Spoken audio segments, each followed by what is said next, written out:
국민의힘 비례대표 김위상 의원님 질의해 주시기 바랍니다.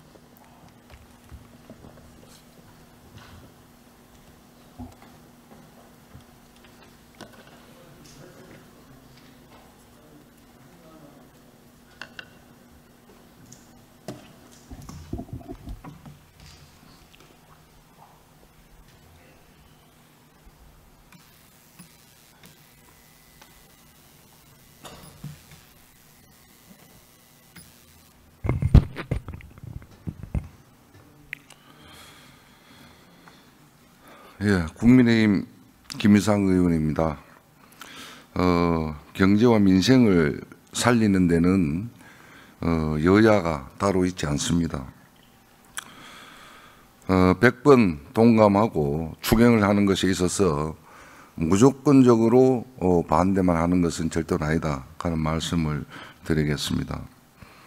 추경 목적이 분명하고 또한 재원 조달 방식이 납득될 수 있다면 내수 진작과 소비 심리 개선 등을 위해서 꼭 필요하다고 생각을 합니다. 그러나 이번 추경은 70%가량이 국채 발행으로 조성됩니다. 청년 세대와 미래 세대가 부담할 빚을 내서 편성하는 것이며 이로 인한 국가 채무 증가의 재정 건전성 악화가 매우 우려되는 상황입니다. 기획재정부 차관 나오셨습니까? 예. 정부는 이번 2차 추경에 소비 활성화하고 또 소상공인 자영업자 매출을 증진시키고자 약 한 10조 3천억 원 규모의 소비 쿠폰 예산을 이제 편성을 이래 했습니다. 이에 따라 소득 상위 10%에 해당하는 국민은 15만 원씩, 일반 국민은 25만 원씩, 차상위 계층은 한 40만 원, 기초생활수급자에 대해서는 50만 원을 지급할 예정이라고 하는데 맞습니까? 네, 맞습니다. 예. 문제는 전 국민 소비 쿠폰이 소비 진작 및 지역 상권 활성화 효과가 분명하지 않다는 것입니다. 한국개발연구원에 따르면 문재인 정부에서 살포했던 전 국민 지원금의 경우 지급액의 26 내지 36%만 소비로 이어져 경기 부양 효과가 미미했던 것으로 이제 나타났습니다. 이번 소비 쿠폰 사업에 대비하면 10조 원 중 시장에서 실제로 돌게 될 돈은 2, 3조 원에 불과하다는 것입니다. 또한 한국은행 역시 정부가 직접 사회 간접 자본에 투자하거나 상품을 조달하면 68%의 재정 승수 효과가 있지만 전 국민을 상대로 지원 같은 현금을 나눠줄 경우에는 22%의 효과만 있다는 연구 결과를 내놓기도 했습니다. 차관님 아십니까? 네. 알고 계시죠? 예. 예. 어떻게 생각하십니까? 이 부분에 대해서? 추경을 편성할 때 지출 항목별로 직접적인 효과에는 분명 뭐 차이가 있을 수 있는 거고요. 이거는 또 연구 결과에 따라서 다양한 연구 결과가 있을 수도 있는 거고. 그래서 효과를 조금이라도 높이기 위해서 이번에 소득 수준에 따라서 저희가 맞춤형으로 지원하고 있는 거고요. 그리고 현재 지금 전반적으로 좀 내수가 부진한 상황 아닙니까? 그래서 이게 내수가 부진한 것까지 같이 감안하면은 지난번 지급보다 효과가 높아질 수 있는 여지가 많고요. 그리고 20년, 21년 했을 때는 그때가 코로나가 한참이어서 비대면 상태였거든요. 근데 지금 이제 비대면 상태가 해제되어 있는 상황이니 그 당시보다는 여러 가지 그러면 효과가 이제 높아질 것이다 이렇게 보시네요. 그렇습니다. 예, 그러면 정부에서 연구한 구체적 데이터 근거 자료를 좀 제출해 주시기 바랍니다. 네, 필요한 자료를 제출하도록 하겠습니다. 또 지역 화폐의 경우에 화폐 발행 직접 인접 지역의 소비만 줄이고 소비 총량은 변하지 않는다고 합니다.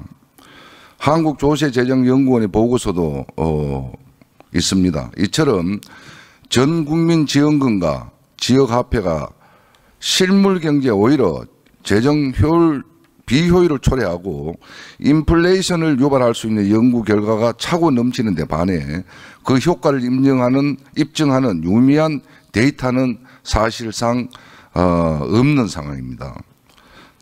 차관님, 이렇게 보면은 차라리 저소득층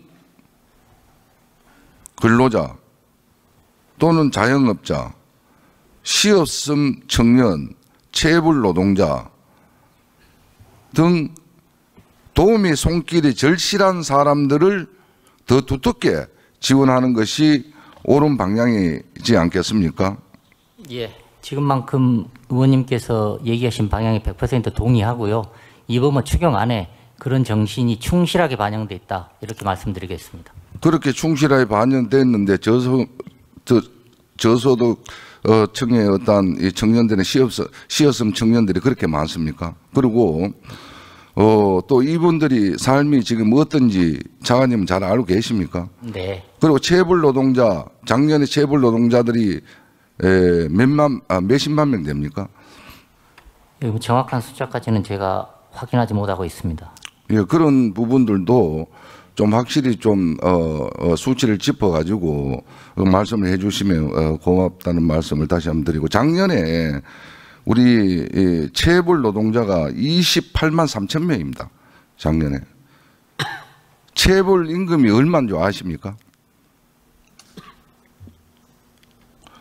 24년도 기준에 체불 임금이 어느 정도 되는지 기획재정부 차관님께서 알고 계시는지 말씀 한번 해보세요. 정확한 숫자를 파악하지 못하고 있습니다. 그런데 지금 방금 말씀하신 건 체불 임금하고 관련된 문제도 결국에는 여기 뭐 추경을 통해서 이렇게 경제가 선순환되면은 나아질 수 있는 여지는 있다고 생각합니다. 자, 노동부 차관님, 작년에 체불 임금이 얼마였습니까? 한 2조 조금 넘었습니다. 2조 400억 정도. 예, 2조 400억이나 되죠. 체불로 임금을 못 받은 노동자가 28만 명이 넘죠. 예, 맞습니다. 예, 그렇습니다. 이게 지금 현재 이 노동자들이 처한 현실이고, 또한 어려운 어떤 이 경제계에서도 임금을 못 주어서 많은 어려움을 초래하고 있는 그런 어떤 상황인데, 이 소비 쿠폰 이런 어떤 부분들에 좀 낭비하지 말고, 이런 저소득층 근로자 또는 시어성 청년, 또 체불 노동자, 특히 체불 노동자들한테 이러한 부분들을 좀 지원을 해주면은 얼마나 이게 좋겠습니까? 예? 본위원이 소속된 환경노동위원회 현안으로 예를 한번 들어보도록 하겠습니다. 노동자가 월급을 떼이면은 수개월 뒤에 신용불량자로 전락할 수 있는 가능성이 높습니다. 그리고 사회적으로 사망 선고를 받는 것과 똑같습니다. 그리고 지금 기획재정부 차관님, 우리 대한민국의 노동자 평균 임금이 얼마인지 아십니까?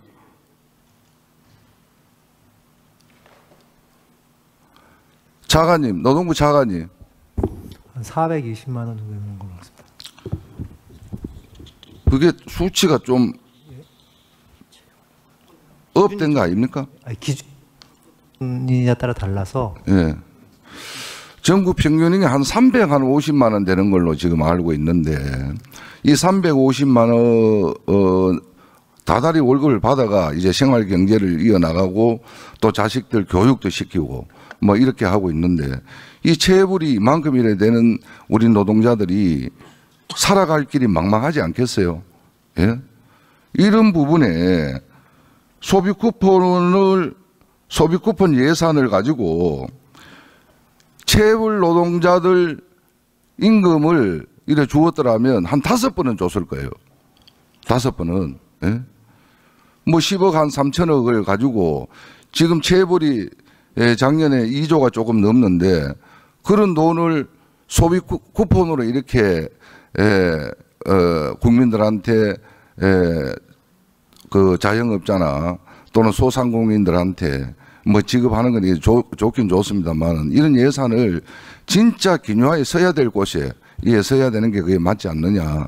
그리고 이 소비 쿠폰 10억 3천억을 10조 3천억을 예를 들어 푼다고 해서 소상공인들이나 또는 자영업자들한테 이 혜택이 돌아가느냐. 결국에 한 20% 정도밖에 그 돈이 돌지가 않는데 어떻게 이렇게 소비 쿠폰을 만들어 가지고 없는 돈을 빚내가 이렇게 한단 말입니까? 에? 예.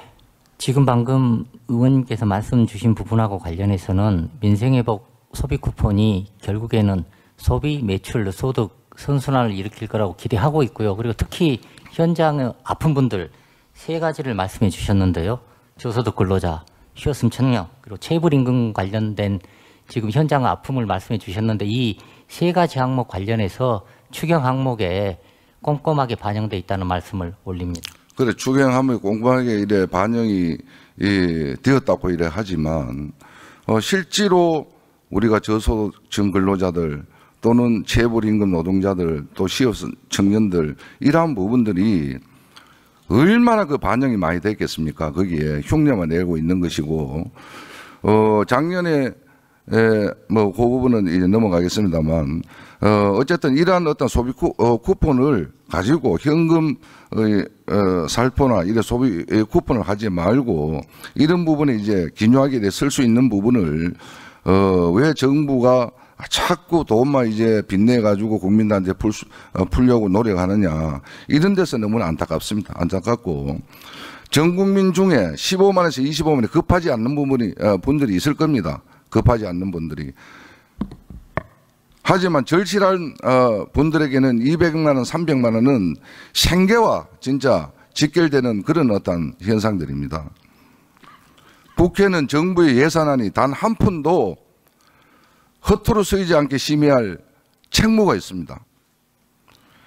정부는 추경의 골든타임만 주장할 것이 아니라 차상위 계층, 기초생활수급자에 대한 소비 쿠폰 몫을 제외한 나머지 예산을 전액 삭감해서 원점 재검토하여 경기 활성화와 취약계층을 제대로 지원할 수 있는 예산안을 새로 편성할 계획은 없습니까? 의원님께서 걱정만 말씀을 주신 것처럼 민생회복 소비 쿠폰은 그 나름대로 의미가 있고요. 그리고 또 여기 저소득 근로자, 휴업금 청년, 그리고 체불임금 근로자하고 관련된 핀포인트 지원도 나름 또 별도 의미가 있는 사업이라고 생각합니다. 예, 이번 전국민 소비 쿠폰 사업에 대해서 그 효과를 추정, 검증 분석한 보고서가 있다면 예결위 산회 전까지 좀 제출해 주시기 바랍니다. 그리고 이외에 상품권 발행 사업자 문제도 좀 짚고 넘어가야 될 사항인데 현재 지역사랑 상품권 발행은 한 업체가 70%를 차지하고 있는 등 특정 업체의 매출과 수수료 수익이 집중되어 있습니다. 맞습니까? 지역사랑 상품권 계약 주체 문제하고 관련해서는 중앙정부가 개입하지 않고요. 그 해당되는 지자체에서 나름 이렇게 판단해서 별도 계약을 맺고 있는 것으로 알고 있습니다. 예산이 특정 업체의 안정적 수익원으로 활용되는 것은 매우 부적절하다. 또 소비 쿠폰의 유효기간이 4개월로 설정되어 있는 것도 문제입니다. 소비되지 않는 상품권은 4개월 경과 후에 자동 소멸하게 되었음에도 발행 수수료는 실제 사용 여부와 무관하게 지급돼 예산 낭비 우려가 있습니다. 차관님, 이번 소비 쿠폰 사업은 이 2가지 독점 유효기간 문제 우려를 종식할 대안이 마련되어 있습니까? 발행 수수료를 줄일 수 있는 여지가 있는지 이건 행정안전부에서 지자체에 실제 계약을 맺는 주체인 지자체의 사실관계를 확인해 볼 수 있도록 하겠습니다. 예, 알겠습니다. 자, 노동부 차관님. 아시다시피 이번 추경안에 국민취업지원제도 예산을 1,651억 늘리는 내용이 담겨 있습니다. 맞습니다.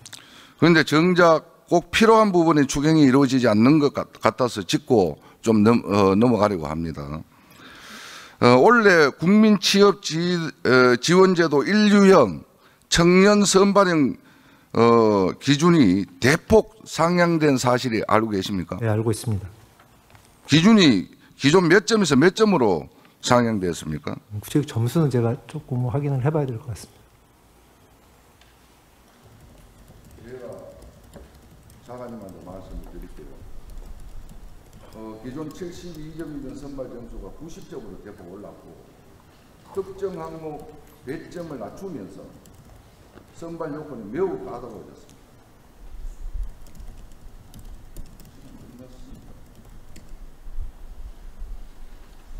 그 새 기준에 따르면 2년 이내 취업한 기간이 30일 미만인 청년은 해당 사유만으로 16점이 감점되어 신청 자격이 원천적으로 지금 차단되는 그런 상황이고요.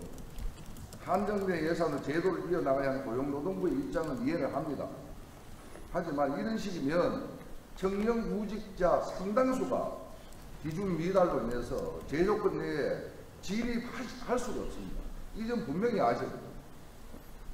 그리고 예산 이 점수에도 이래 보면 차관님 보시기에도 이 허들이 굉장히 높지 않습니까?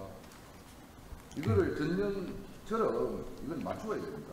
맞춰야 되고 예산 부족이 문제라면은 이번 추경에 분명히 반영을 하셔야 됩니다. 이번 추경에. 그리고 예산이 없어가 제도를 이용해야 하는 청년들이 제도권 밖으로 밀려나고 있는데 어떻게 정부가 그 양대로 보고 있습니까? 노동부가. 절대 안 되죠, 이거는. 네?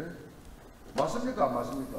네, 의원님 좀 말씀드리면 이번에 이제 저희가 추경에 대상이 아까 이제 의원님도 가장 많이 우려하셨던 저소득층이어서 저희가 이제 저소득층의 예산을 추경으로 편성했는데 이게 상상수가 청년입니다, 의원님. 다만 이제 의원님께서 우려하셨던 그런 부분이 있어서 오늘 환노위 예산 심의 과정에서도 관련된 예산을 조금 증액해서 논의하는 걸로 지금 하고 있습니다. 그래서 그러니까 이 부분이 뭐냐면 청년들이 제도를 만들어 놓고 그 제도권 밖으로 밀려나도록 이렇게 해서는 안 된다 이 말입니다. 그래서 유념해서 하도록 하겠습니다.